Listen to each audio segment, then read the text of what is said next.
Good morning and welcome to today's thought of the day. It's taken from Hebrews, and it's Hebrews 11 verses 32 to Hebrews 12 verse 2. So I'm going to read that and then Gemma's going to share some stuff.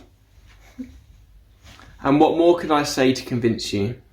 For there is not enough time to tell you of the faith of Gideon, Barak, Samson, Jephthah, David, Samuel and the prophets. Through faith's power, they conquered kingdoms and established true justice. Their faith fastened onto their promises and pulled them into reality. It was faith that shut the mouths of lions, put out the power of raging fire, and caused many to escape certain death by the sword. Although weak, their faith imparted power to make them strong. Faith sparked courage within them, and they became mighty warriors in battle, pulling armies from another realm into battle array. Faith-filled women saw their dead children raised in resurrection power. Yet it was faith that enabled others to endure great atrocities. They were stretched out on the wheel and tortured, and they didn't deny their faith in order to become free, because they longed for a more honourable and glorious resurrection. Others were mocked and experienced the most severe beating with whips. They were in chains and imprisoned.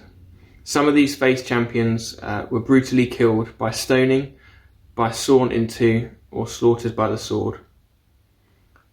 These lived in faith as they went about wearing goatskins and sheepskins for clothing. They lost everything they possessed. They endured great afflictions, and they were cruelly mistreated. They wandered the earth, living in the desert wilderness, in caves on barren mountains, and in holes in the earth. Truly the world was not even worthy of them, not realizing who they were. These were the true heroes commended for their faith, yet they lived in hope without receiving the fullness of what was promised to them. But now God has invited us to live in something better than what they did, faith's fullness. This is so that they could be brought. Should we start again? Let's try again. This is so they could be brought to finished perfection alongside of us. As for us, we have all these great witnesses who encircle us like clouds. So we must let go of every wound that has pierced us and the sin we so easily fall into.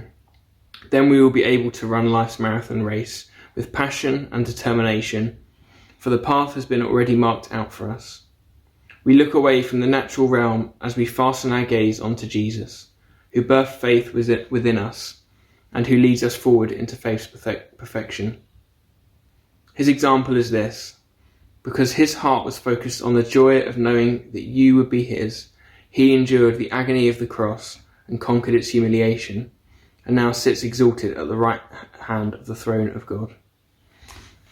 Well done. I got through it. So that's from the Passion Translation as well, so it's a little bit different to probably what you're used to, but I really like it, and it's just a little bit different. So as we heard from Jan yesterday, there are so many stories of faith in the Old Testament that the writer of Hebrews, he just hasn't got the time to tell us all of them. But the truth is, all these stories of faith, they come with suffering. Just because God is on our side, it doesn't mean that we're not going to endure suffering. Yes, God was at the centre of all these stories, and it was by faith that through each person, all these amazing things happened, that through faith they conquered kingdoms, administration and justice came to be, and they gained what was promised. They shut the mouths of lions, and weakness was turned into strength. But their faith also brought them through their persecution, through their torture, and ultimately to their death. And as for some of us, we can't see the wood for the trees. It may seem like there's no end to this outbreak, and it could be a really scary time for you. But there is a cloud of witnesses. All those who have gone before us. There's Moses, David, Rahab, Paul, and all of the other ones that were not mentioned. And we should follow in their footsteps. So in the midst of isolation, homeschooling, and lack of loo roll, let's rely on our faith in God. Let's forgive those who have done us wrong and forgive ourselves of the sins that we fall into. And so then together we can run this marathon and we can get through it. Super. So there's our little thought for the day. Have a great day.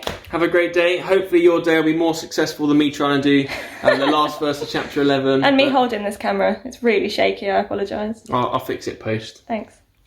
Bye.